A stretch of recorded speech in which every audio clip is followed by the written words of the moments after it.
ನಮಸ್ಕಾರ ಎಲ್ರಿಗೂ. ನಾನು ನಿಮ್ಮ ಅಷ್ಟೋ ಪಲ್ಲವಿ ಹಿರೇಮಠ್. ಒಬ್ಬರು ನನಗೆ ಕಾಮೆಂಟ್ ಮಾಡಿದರು ಯೂಟ್ಯೂಬಲ್ಲಿ, ಮೇಡಮ್ ಕೆಮದ್ರಿವ ಯೋಗದ ಬಗ್ಗೆ ತಿಳಿಸಿ ಅಂತ. ಸೊ ಅವ್ರ ಸಲುವಾಗಿ ಈ ಒಂದು ವಿಡಿಯೋ. ಸೊ ನಿಮ್ಗೆ ಯಾವುದಾದ್ರೂ ಒಂದು ಯೋಗದ ಬಗ್ಗೆ ತಿಳ್ಕೊಬೇಕು ಅಂದಾಗ ನನಗೆ ಕಾಮೆಂಟ್ ಮಾಡಿ, ನೆಕ್ಸ್ಟ್ ವಿಡಿಯೋದಲ್ಲಿ ನಿಮಗೆ ಅದ್ರ ಬಗ್ಗೆ ಮಾಹಿತಿನ ಕೊಡ್ತೀನಿ.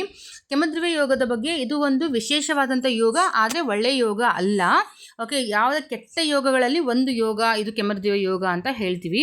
ಯಾಕಂತಂದಾಗ ಈ ಒಂದು ಯೋಗದಿಂದ ಮನುಷ್ಯನ ಮನಸ್ಸು ವಿಕೃತ ರೂಪದಲ್ಲಿ ಹೋಗುತ್ತೆ, ವಿಕೃತ ಬುದ್ಧಿಗೆ ಹೋಗುತ್ತೆ.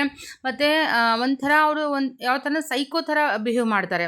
ಓಕೆ, ಅವ್ರಿಗೆ ಯಾವುದೊಂದು ವ್ಯಕ್ತಿಗೆ ಟಾರ್ಚರ್ ಮಾಡೋದಾಗಿರ್ಬೋದು, ಅಥವಾ ಯಾವುದೊಂದು ಪ್ರಾಣಿನ ಹಿಂಸೆ ಮಾಡೋದಾಗಿರ್ಬೋದು. ಓಕೆ, ಈಗ ಸರಣಿ ಬಾಂಬ್ ಸ್ಫೋಟಗಳು ಆಗಿರ್ತಾವೆಲ್ಲ, ಅಂಥವರೆಲ್ಲ ಯಾವ ಮನಸ್ಸನ್ನು ಕೆಮದ್ರಿವ ಯೋಗವನ್ನು ಹೊಂದಿರುವಂಥ ಒಂದು ಮನಸ್ಥಿತಿ ಇರುವಂಥ ಒಂದು ವ್ಯಕ್ತಿಗಳಾಗಿರ್ತಾರೆ. ಅವರಿಗೆ ಅದ್ರ ಬಗ್ಗೆ ಯಾವುದೂ ಫೀಲ್ ಇರಲ್ಲ, ಗಿಲ್ಟ್ ಇರಲ್ಲ, ಬಟ್ ಅವ್ರಿಗೆ ಆ ಥರ ಮಾಡೋದ್ರಿಂದ ಖುಷಿಯನ್ನು ಸಿಗ್ತಾ ಇರುತ್ತೆ. ಸೊ ಅದಕ್ಕೆ ನಾವು ಕೆಮದ್ರಿವ ಯೋಗ ಅಂತ ಹೇಳ್ತೀವಿ. ಅದೇ ಕೆಮದ್ರಿವ ಯೋಗ ಬಂದ್ಬಿಟ್ಟು ಚಂದ್ರನಿನ ಇಂಡಿಕೇಟ್ ಆಗುತ್ತೆ. ಅವರ ಮನಸ್ಥಿತಿ ಏನಾಗಿರುತ್ತೆ, ಸ್ಥಿರವಾಗಿರಂಗಿಲ್ಲ, ಚಂಚಲ ಮನಸ್ಥಿತಿ ಆಗಿರುತ್ತೆ.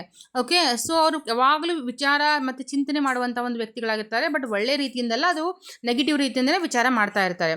ಸೊ ಕೆಮದ್ರಿವ ಯೋಗ ಅಂತಂದಾಗ ಅವ್ರ ಜಾತಕದ ಮೇಲೆ ನಾವು ಹೇಳ್ತೀವಿ, ಅವರ ಜಾತಕದಲ್ಲಿ ಚಂದ್ರ ಯಾವ ಸ್ಥಿತಿಯಲ್ಲಿ ಇದ್ದಾನೆ ಅನ್ನುವಂಥ ಒಂದು ವಿಚಾರದ ಮೇಲೆ ನಾವು ಕೆಮದ್ರಿವ ಯೋಗವನ್ನು ಫೈಂಡ್ ಔಟ್ ಮಾಡ್ತೀವಿ. ಫಾರ್ ಎಕ್ಸಾಂಪಲ್, ಚಂದ್ರ ನಿಮ್ಮ ಜಾತಕದಲ್ಲಿ ಯಾವುದೇ ಮನೆಯಲ್ಲಾಗಿರ್ಬೋದು ಇದ್ದು, 12 ಮನೆಗಳಲ್ಲಿ ಯಾವುದೇ ಮನೆಯಲ್ಲಿ ಇದ್ದು, ಚಂದ್ರನ ಮುಂದಿನ ಮನೆ ಮತ್ತು ಹಿಂದಿನ ಮನೆಯಲ್ಲಿ ಯಾವುದೇ ಗ್ರಹಗಳು ಇಲ್ಲ ಅಂತಂದಾಗ ಅದು ಕೆಮದ್ರಿವ ಯೋಗ ಅಂತ ಹೇಳ್ತೀವಿ. ಎರಡನೇ ಕಂಡೀಷನ್ ಅಂದರೆ ಚಂದ್ರನ ಮೇಲೆ ಯಾವುದೇ ಗ್ರಹಗಳ ದೃಷ್ಟಿ ಇಲ್ಲ ಅಂದಾಗ ಅದು ಕೂಡ ಕೆಮದ್ರಿವ ಯೋಗ ಅಂತ ಹೇಳ್ತೀವಿ. ಮತ್ತು ಚಂದ್ರನ ಮೇಲೆ ಗುರುವಿನ ದೃಷ್ಟಿ ಇಲ್ಲ ಅಂದಾಗ ಕೂಡ ಅದು ಕೆಮದ್ರಿವ ಯೋಗ ಅಂತ ಹೇಳ್ತೀವಿ.